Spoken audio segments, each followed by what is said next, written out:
నమస్కారం. నా పేరు డాక్టర్ షగుఫ్తా. నేను న్యాచురోపతి డాక్టర్ని. నరాల బలహీనత ఇది ఒక ఫేమస్ టాపిక్ ఈ మధ్యకాలంలో. నరాల తిమ్మిర్లు, బ్యాక్ పెయిన్స్, నెక్ పెయిన్స్, అసలు నొప్పులు ఎందుకు వస్తున్నాయి మన బాడీలో? నొప్పులు రాకుండా మన బాడీని అసలు నొప్పి అనేది తెలియకుండా మన బాడీని మనం ఎలా జాగ్రత్తగా మెయింటైన్ చేసుకోవాలి? అసలు నొప్పులు వచ్చాక కూడా మనం చిన్న చిన్న ప్రికాషన్స్ తీసుకోవడం వల్ల నొప్పులు రాకుండా కూడా మనం కాపాడుకోవచ్చు. ఏ నొప్పులన్నా తీసుకోండి. ఇప్పుడు నరాలలో బలహీనత, ఎందుకు నరాలలో బలహీనత వస్తుంది? బలమైన ఫుడ్ లేకపోవడం వల్ల బలహీనతలు వస్తున్నాయి. బలమైన ఫుడ్ అంటే ఏంటి? B12 విటమిన్ చాలా రిక్వైర్మెంట్ నరాలకి. డి విటమిన్, ఐరన్ చాలా ఇంపార్టెంట్, కాల్షియం చాలా ఇంపార్టెంట్, మెగ్నీషియం చాలా ఇంపార్టెంట్. ఇవన్నీ ఫుడ్లో వెళ్తున్నాయా? రాగి జావ తాగుతున్నారు అందరూ. తోటకూర విత్తనాలు, నేను చాలాసార్లు చెప్పాను, తోటకూర విత్తనాలు చాలా బలం నరాలకి. తోటకూర విత్తనాలు మనకి ఎర్ర తోటకూర విత్తనాలు దొరుకుతాయి, గసగసలాగా ఉంటాయి, చాలా దొరుకుతుంటాయి ఈ మధ్యకాలంలో. అవి దొరికితే మాత్రం నరాలకు ఒక నిజంగా ఒక అమృతమైన ఫుడ్ అది. చాలా గ్లూటిన్ ఫ్రీ ఉంటుంది. బరువు తగ్గాలనుకుంటే బరువు తగ్గచ్చు, బాడీ హెల్తీగా ఉంచుతుంది అది. ఆ తోటకూర విత్తనాలు తెప్పించుకొని మంచిగా మిక్సీ పట్టించేసుకుంటే, మర పట్టించేస్తే పౌడర్ అవుతుంది. ఆ రాగి పిండికి తోటకూర విత్తనాల పౌడర్ కలిపేసుకొని మంచిగా జావ చేసుకోండి. ఆటోమేటిక్గా 50% స్ట్రెంత్ ఇచ్చేసినట్టే మీరు నరాలకి.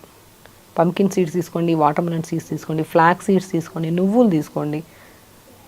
అన్నీ కలిపి లడ్డు చేసుకుంటారు. మార్నింగ్ ఒక లడ్డు, ఈవినింగ్ ఒక లడ్డు. దాంతోపాటు ఈ బయట ఫుడ్, జంక్ ఫుడ్ తింటారు. అట్లా కాదు, ఆ పౌడర్ చేసుకొని లేదంటే నట్స్ డైలీ కొద్దిగా షాలో ఫ్రై చేసుకొని మంచిగా జావలో అన్నీ కలుపుకొని జావ తీసుకోండి మంచిగా మార్నింగ్ బ్రేక్ఫాస్ట్లో. ఫ్రూట్స్, దానిమ్మకాయ అద్భుతంగా పనిచేస్తుంది. నరాలకు ఒక కరెంట్ లాంటిది దానిమ్మకాయ. ఎంత స్ట్రెంగ్త్ ఇస్తుంది అంటే నరాలకు అంత మంచిది. డైలీ ఒక దానిమ్మకాయ తినండి.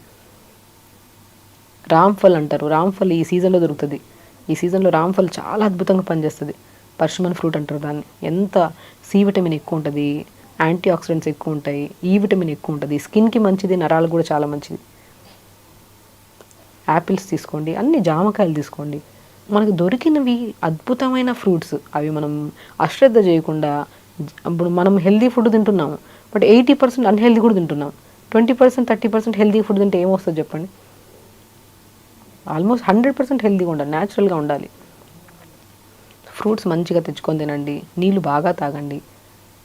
కొద్దిగా మునక్కాయ ముక్కలు 4-5 ముక్కలు, కొద్దిగా తోటకూర తోటకూర ఆకులు, కొద్దిగా చిన్న అల్లం ముక్క, కొద్దిగా జీలకర్ర వేసుకొని లైట్గా మరిచుకొని తాగండి 4 to 5 మధ్యలో. ఈ టీ కాఫీ తాగే బదులు. ఇవన్నీ నరాలకి చాలా స్ట్రెంగ్త్. నరాల బలహీనత అన్న వెంటనే వీడియో ఓపెన్ చేస్తాం, దాంట్లో మ్యాటర్ అంతా వింటాం, కానీ చెయ్యం. ఏం ప్రయోజనం చేయనప్పుడు? చూసి కూడా ఏం ప్రయోజనం? సింపుల్ కదండి. ఎందుకంటే ఎంతోమంది పెద్దవాళ్ళు వస్తుంటారు నరాలలో నొప్పులని, బలహీనతలని. నేను ఒకటే చెప్తాను, వెరీ సింపుల్ ఫుడ్ తీసుకోండి. ఇప్పుడు మనం చెప్పే వీడియోలో ఉన్న ఫుడ్లే తెచ్చుకొని తినండి. జామకాయలు మంచిగా తీసుకొని తినండి, మంచిగా దానిమ్మకాయ తినండి, జావ తాగండి, ఎర్లీగా డిన్నర్ చేయండి, తొందరగా పడుకోండి. మెయిన్ అన్నీ తింటున్నాం కానీ ఎక్సర్సైజ్ లేకపోయినా కూడా వేస్టే. పొద్దున్న లేచాక చిన్న చిన్న ఎక్సర్సైజ్. మీకు మోకాళ్ళ నొప్పులు ఉన్నాయా, చేయలేకపోతున్నారు, ఒక చైర్ వేసుకోండి, ఆపోజిట్ చైర్ ఇంకో చైర్ వేసుకోండి, కాలు పైన పెట్టుకోండి, మంచి కాలు ఇటు అటు ఊపడము, మోకాళ్ళ దగ్గర మంచిగా చేతులతో మంచిగా మసాజ్ చేసుకోవడం, మోకాళ్ళ కిందన పైన మసాజ్ చేసుకోవడం. ఆ మసాజ్ కూడా మనకు నువ్వులు దొరుకుతుంది కదా, వామ్ పువ్వు అంటే ఐడియా ఉందా? మనకు మంచి ఆయుర్వేదిక్ షాప్స్లో దొరుకుతాయి. పుదీనా పువ్వు అని దొరుకుతుంది, కర్పూరం దొరుకుతుంది, అద్భుతంగా నొప్పి తగ్గిస్తుంది. ఆ కర్పూరం, వామ్ పువ్వు, పుదీనా పువ్వు నువ్వుల నూనెలో వేసేసి, ఏదో మన దగ్గర ఉన్న ఆయిల్లో వేసేసుకొని జస్ట్ ఒక 10 గ్రాములు, ఒక పావు ఆయిల్లో, పావు లీటర్ ఆయిల్లో వేసేసుకొని కలిపి పెట్టేసుకొని మంచిగా వస్తుంది. దాన్ని వేడి చేయాల్సిన అవసరం కూడా లేదు. మనం రోజు మోకాలు ఇలా మంచిగా చిన్న చిన్న ఎక్సర్సైజ్ చేసుకొని, బెండింగ్స్ చేయకుండా చిన్న చిన్న ఎక్సర్సైజ్ స్ట్రైట్గా పెట్టి ఎక్సర్సైజ్ చేసుకుని మోకాల కిందన పైన రాసుకోండి. నొప్పి ఉండదు అసలు. పెయిన్ కిల్లర్ కూడా పనిచేయదు, అంత అద్భుతంగా పనిచేస్తుంది ఆయిల్. అంతే సింపుల్. ఇలా చేసుకోండి, చిన్న చిన్న ఎక్సర్సైజ్ చేసుకోండి, నీళ్లు ప్రాపర్గా తాగండి. ఓవర్ స్ట్రెస్ ఇవ్వకండి బాడీకి. చేసే ప్రక్రియలు అన్నీ ఉన్నాయి కానీ మనం బాధపడుతూ ఉంటాం, తగ్గుతుందో లేదు. ఆ తగ్గుతుందో లేదో అన్న క్వశ్చన్లోనే తగ్గదు సమస్య. ఖచ్చితంగా తగ్గుతుంది అన్న పాజిటివ్ థింకింగ్తో స్టార్ట్ చేయండి. మనం ఒక డాక్టర్ దగ్గరికి వెళ్ళినప్పుడు నమ్మకంగా వెళ్తామనుకోండి, డెఫినెట్గా ఆ సమస్య తగ్గుతుంది. అపనమ్మకంగా వెళ్ళామనుకోండి, సమస్య ఏ డాక్టర్ని కలిసినా పోతుంది. నిజం అది. చాలామంది మీ దగ్గరికి వస్తే సమస్య తగ్గుతుంది మేడం. ఎందుకు సమస్య తగ్గుతుంది మన దగ్గరికి వస్తే? Because the way of explanation న్యాచురల్గా ఉంటుంది. మంచి ఫుడ్ తినండి అంటాం కానీ ఆ ఫుడ్ తినండి దాంతోపాటు ఇది కూడా తినండి నేను చెప్పను. మంచి ఫుడ్డే తినండి. మీకు అలవాటు అయిపోయింది కదా, టీ కాఫీలు అలవాటు అయిపోయి కదా, తాగండి నేను చెప్పను. టీ కాఫీ మీకు శరీరానికి పడట్లేదంటే ఆపండి అంటాను నేను. సో అది ఆపుతున్నారు కాబట్టి ఆ సమస్య కంప్లీట్గా 100% తగ్గుతుంది, అది ఏ సమస్య అయినా సరే. సో సమస్య కాబట్టి ఏది ఎక్కువగా ఆలోచించద్దండి. ఏది చేసినా పాజిటివ్గా చేయండి. మన చేతులతో మనం మసాజ్ చేసుకుంటేనే ఆ సమస్య అంతా పోతుంది. ఒక ఆయిల్స్ అనేవి ఇలా ప్రిపేర్ చేసుకొని అప్లై చేసుకోండి. బ్యాక్ పెయిన్ ఉంది, నెక్ పెయిన్ ఉంది, చిన్న చిన్న ఎక్సర్సైజ్ చేసుకోండి. బ్యాక్ పెయిన్ ఉండేవాళ్ళు యోగా చేయమన్నారు కదా అని ఫార్వర్డ్ బెండింగ్స్ అవి ఇవి చేసేస్తుంటారు. ఒక సీక్వెన్స్ ఉంటుంది. కొన్ని సమస్యలకి థెరపటిక్ యోగా అంటారు.